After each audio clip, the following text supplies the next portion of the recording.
All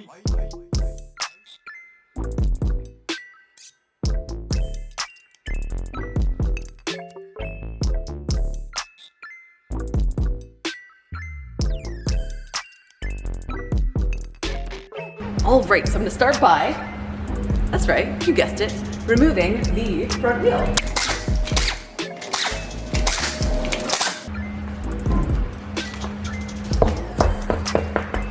Next, looking at the hub from the back side, we can see that there is this electrical connector. Toyota calls this the skid control connector. And I'm just gonna go ahead and use my little 90-degree pick to get up and underneath the connector there, push up on this inner portion, and then pull out. Just like so. And then I'm going to unsnake it from its little habitat. And moving up the wire, we can see that right here, it's connected via this little clip. And there's a couple ways you can remove this. There's actually, you can squeeze the bottom of the clip, and there are two little tabs that you can see right there. You can push together, push in, and pop it right out of the bracket. Another thing that you can do is, looking at the clip, there is a hinge portion. So this upper part actually can be separated, once again with my little 90-degree pick or a flathead screwdriver. You can open it up like this, hinge it open, and then the wire can come out like so, and then you can leave the clip in place. It doesn't matter which way you do it, just do it, because we don't want to leave this wire connected. And then we've got another one, moving up the wire even further, right here. And once again, I can just squeeze from behind, push it out. Come on. It's hard to do from this funky angle. There we go. And last but not least, we have this little bracket right here. Then I've got my 10mm socket, and I'm just going to remove this little bracket right here that is holding the wire in place.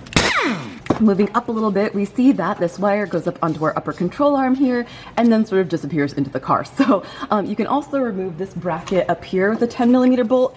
And I like to do that not because it's necessary, but just because I just like to have everything out of the way. So I'll go ahead and wrap it up around the top of the strut there and just have it hang out of the way.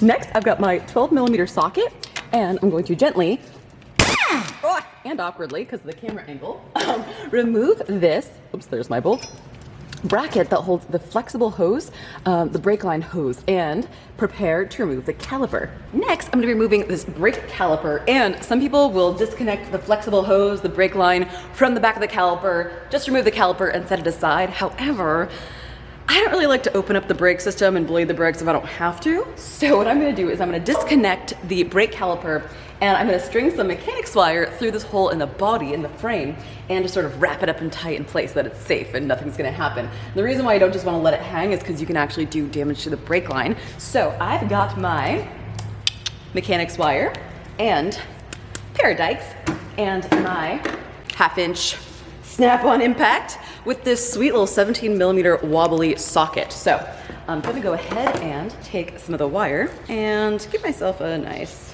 amount.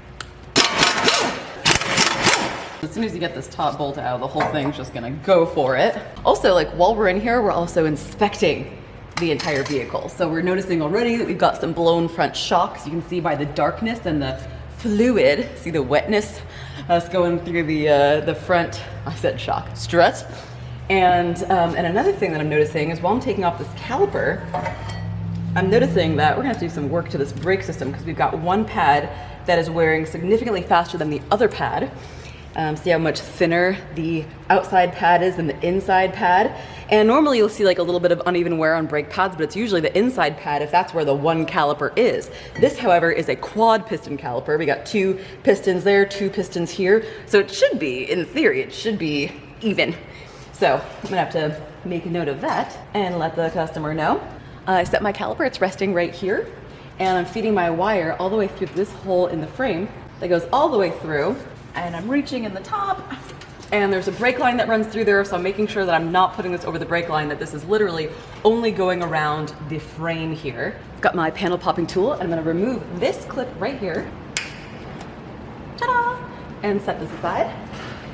Now, pull that back, and you can see this bracket here, and I want to avoid these brake lines here. So now that I've got this around here, I'm gonna go ahead and grab the caliper, wiring it through, I don't know if you can see it. and there I can let it hang. I know it's gonna be safely out of the way, and you see how my brake lines are not kinked, they're not twisted, there's no pressure on them, so I know now that that is safely out of the way, and I can continue taking things apart for replacing my wheel bearing. And now we can go ahead and remove the rotor. Now, sometimes these are easy to remove, and sometimes these are a pain in the butt. So this one is on there.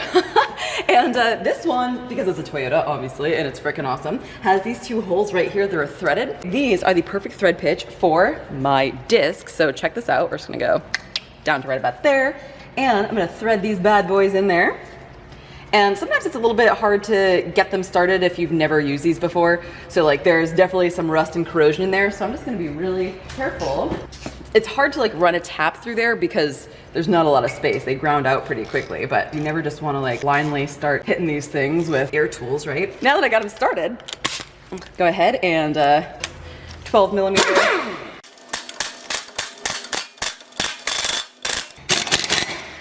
There we go, beautiful. Okay, I'll reverse them now. Get out of there.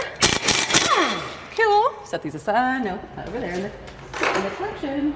Over here in the tool. Okay, great. So, of course, my gloves are gross. I'm gonna be really careful not to get a whole bunch of oil on here, just to prevent myself from doing cleaning later. And, there's our beautiful hub. Oh my God, I love it. Okay, so I'm gonna set the rotor over here. And if you're not doing this job one side at a time, if you're doing them both at the same time or like both in the same day, like I am, then make sure that you label your rotors. You don't want to put the wrong rotor on the wrong side.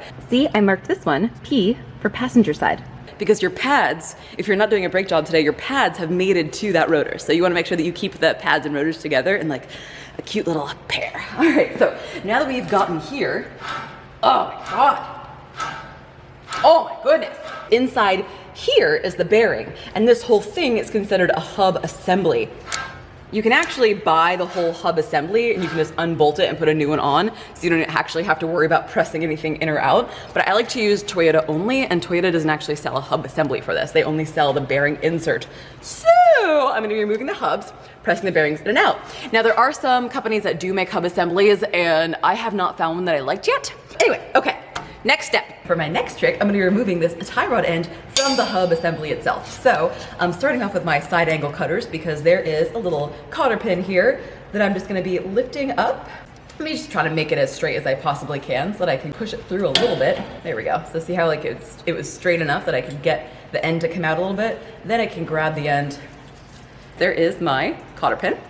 Set that aside, and now I've got just this castle nut. So I've got my 17 millimeter socket, and I'm just gonna go ahead and remove the castle nut.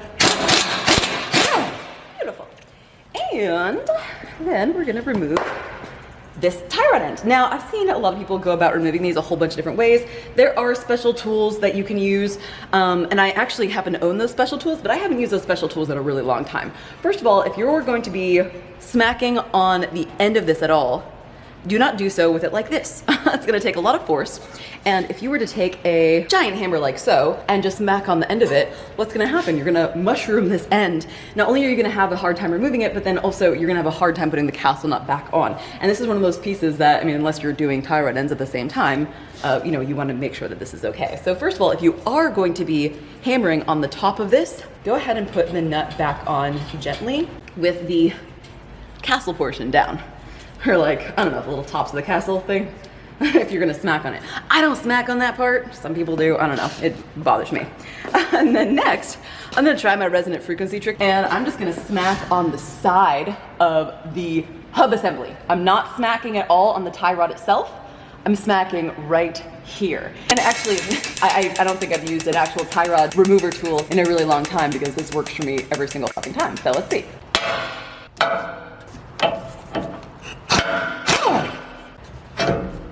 And also, now that I'm here, I'm just gonna go ahead and grab my 10 millimeter socket and just remove our little speed sensor because I don't want anything bad happening to it. They're plastic, so they're kind of fragile. There we go. Aw, just gonna set this little guy aside in a plastic bag to keep him safe. While I'm here, I'm just gonna go ahead and loosen up these 4 bolts, and I've got my 17 millimeter wrench. I'm probably gonna use a hammer. I'm starting out with a little bit of PB Blaster. And see, I got a hammer addiction here, it's not good. I'm just going on all 4 of them, giving a little love, and let's see, can I fit you in there? Yeah. without lifting the whole entire frickin' truck up. And this is just, like I said, when everything is in place, it's a lot easier to do this now. For me, it's a lot easier pushing up. Get that loose, awesome. And then lastly, okay, get that one loose. Perfect. Okay, so now all 4 of these guys are loose. So we can go on to removing the actual hub. Next, I'm gonna be detaching my sway bar end link, and I'm gonna do so by removing this nut right here. Now, I'm just gonna go ahead and put my 17mm socket onto my impact. However, if it spins, which sometimes they're worn out, they're just gonna spin in there and just annoy you. What I actually like to do and what I love about Toyotas is that I'm gonna use a 6mm Allen key and a wrench, like so, if it was stuck and if it was spinning and I needed to actually break it loose. I'm just gonna cross my fingers, and even though this is the problem side, it's like the entire process on the other side was so easy, and then this one ends up sucking, but that's fine. Let's see what we got. Beautiful. Okay, so I did get it loose and it is now spinning. So, and since we want the nut to come off, I'm actually like tightening, as you can see, the sway bar end link. There we go. I think that's loose enough. And just because the shaft is spinning freely inside of the sway bar end link housing, that does not mean that this is a bad sway bar end link. Yeah, that feels fine. So now that I've got this out, I'm gonna just thread the nut back on so that I don't lose it. And next, I'm actually gonna do the lower ball joint. To remove the lower ball joint, I'm actually just removing the 2 bolts that hold the ball joint into place, and I'm doing that with my 19mm socket. So, all right, and moving back to the outside perspective of this lovely hub masterpiece, I'm gonna now remove the upper ball joint, and this time I'm actually gonna be detaching the upper ball joint from the hub, as you can see. So there's this little clip right here. With my pocket screwdriver, I'm just popping out this little clip. Come here. There it is. I'm gonna save this guy because I am gonna reuse him. There's nothing wrong with this precious little clip. And now with my 19mm wobbly socket, impact grade, I'm gonna go ahead and remove this nut. It's a castle nut from the bottom of the upper controller. But I'm not gonna remove it, come here, all the way. Well, I can remove it all the way, as long as I'm gonna turn it upside down again. And I'll go ahead and do that. But I'm not gonna remove that nut all the way, because now that the weight is off of the lower ball joint, this thing is literally hanging from just this. So once you see what I'm about to do, you'll understand. Now I'm gonna go ahead and grab not 1 massive hammer, but 2 massive hammers. This is like my favorite job in the world. And for this, I wish I could have done this for the tie rod, but there's just not enough space to get both hammers in there. But when you're able to do the double hammer trick, it just like takes removing stuff like this to the next level. So you can see how it's almost like it's built in. There's a flat spot right here, and there's another flat spot right here. See this little nub here and a little nub here. And look, there's even a nub right here for the frickin' sway bar end link. Yeah, so what I'm gonna do is so in my hand that's weaker, which is my left is weaker than my right, I put the bigger hammer. And I'm just gonna smack these opposing each other, and that level of resonant frequency is just gonna dominate this thing and pop that upper ball joint right out. Here goes.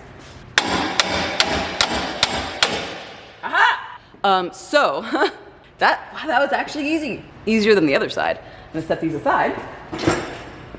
And now, as I support the hub, I actually support the hub with my chest.